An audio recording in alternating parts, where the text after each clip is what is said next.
a preacher man. Ain't no lot to see. All those plans I made for myself, I got nobody else to lean on.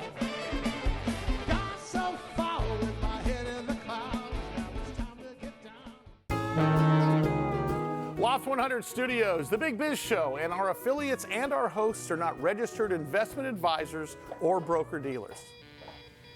Our show hosts make no commitment that the purchase of securities of companies profiled or otherwise mentioned in our programming are suitable or advisable for any person, or that an investment in such securities will be profitable in general. Given the nature of the company's profile and the lack of an active trading market for the securities, investing is highly speculative and carries a certain high degree of risk. We profile selected publicly traded and privately held companies on our program. Most of these companies that we profile have provided compensation to Loft 100 Studios and its hosts for the profile coverage. From time to time, we sell shares of the companies profiled in the open market that we receive as compensation for coverage of client companies. But never sell stocks if we are speaking about interviewing or covering a public company who has paid compensation. Specific questions on compensation can be obtained by contacting producer at sullygroup.com. Listeners should verify all claims and do their own due diligence before investing in any securities mentioned on this program. Investing in securities is speculative and carries a high degree of risk. We encourage our investors to invest carefully and read the investor information available at the websites on the Securities and Exchange Commission at sec.gov and or the Financial Industry Regulatory Authority, FINRA, at www.finra.org. All right. I like it. Hey, is that a rescue plane?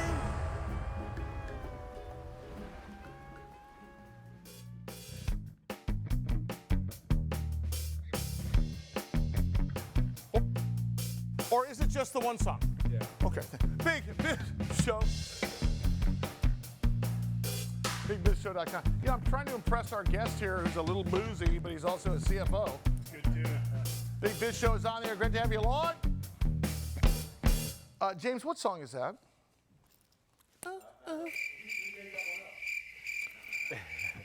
Did you really? Yeah, we made that one up. I've heard that song. Oh, here, every frickin' day. Can you maybe play me some James Brown, like, because Jordan, is your name Jordan? Brian Jordan? Jordan something? Who's the kid in the right? Who's that young fellow in the right? Brian Jordan used to play with James Brown. 1, 2, 3, 4.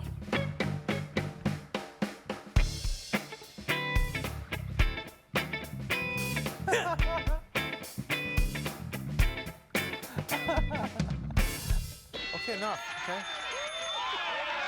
Brilliant. So we got the two songs. Come on over. Irving Kau is our guest. He is the CFO of Focus Universal, FCUV. So the reason I'm a little skeptical when people say the Internet of Things, and believe me, I've conducted due diligence. You guys have a great company, great management team. You're going in the right direction. But man, Greg and I, what's your name again? Mike and I were on local radio here, and our footprint covered LA, San Diego, and parts of Yuma. And we've been talking about 5G since, he's a taco shy of 290 now. He was about, what, 135? We're talking, 12 years? Easily. Why in the world did we sort of sell this thing? By the way, they've already sold the refrigerators, the Internet of Things. Right. Watch TV on it now. But you can't watch TV because it doesn't connect to the thing. Right. So what does the Internet of Things represent? Like in a perfect world, we're going home. You know, I'm picking up my Dinty Moore can of chili. I'm man of Canada playing.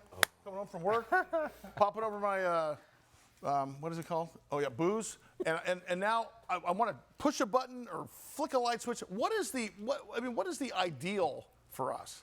The ideal is like, so, for example, like you flip the switch, and then all the settings just turn to what you want, right? Like, is the Internet of Things like a Tesla? I mean, is that the closest we have to Internet of Things, or is that just a boozy, heavy car? Tesla, Elon Musk did a great job. He saw the car as a device way before everyone else did. But he integrated all his stuff, but now he has his own standalone thing. And yeah, absolutely. How are you guys going to make the on-ramp, off-ramp intersection from my 8-track tape player to his MySpace page to the fridge that Greg has. Right. Well, basically, it has to. So there's a programming language that was developed that's called NIPL that's able to go in between the devices, right? It just doesn't work yet. Or does it?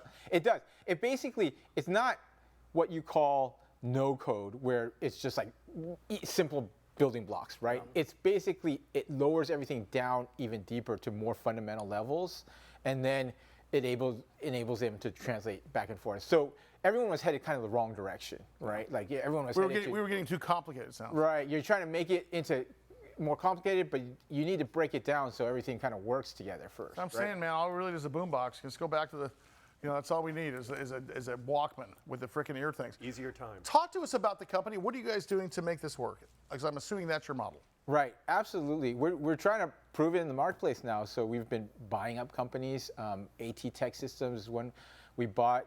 They do commercial installs. They do industrial installs. We just put in things into Theo Vaughn, who's a YouTuber, his studio. We did a bunch of other things like Santa Cleese, a drug manufacturer. And so let me ask you this. In the arc of this, what year are we in? 2023. Still there. We didn't have the word iPhone in our lexicon until 2016, if I'm not mistaken. We didn't have iPad until a little bit later.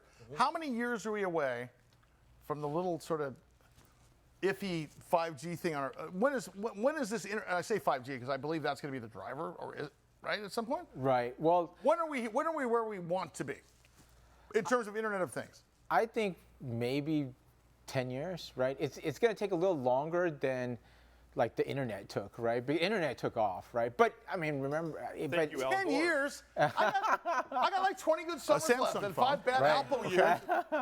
He'll speed it up. Is it really 10 years away? Well, I mean, the full fruition of it, right? Fine. So let me ask you this last question, and I want you back on the air.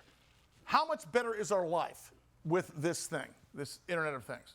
Well, I think it simplifies everything. I mean, it's easier to do things. It's easier to manage everything. Once it works, it makes it faster to do things. It makes it cheaper. It makes it more efficient. And that's, people can still going to pay for those type of things when you make it easier. You know, like we're going to rename it. It's called the 7-Eleven of things. His name, Irving Kau. Buddy, thank you so much. I want you to come down. Thank you. It's fantastic. Thank you. God, every time I talk about the 5G Internet of Things, I get a little jacked up. Like, oh sure. Yeah. It's almost like flying cars.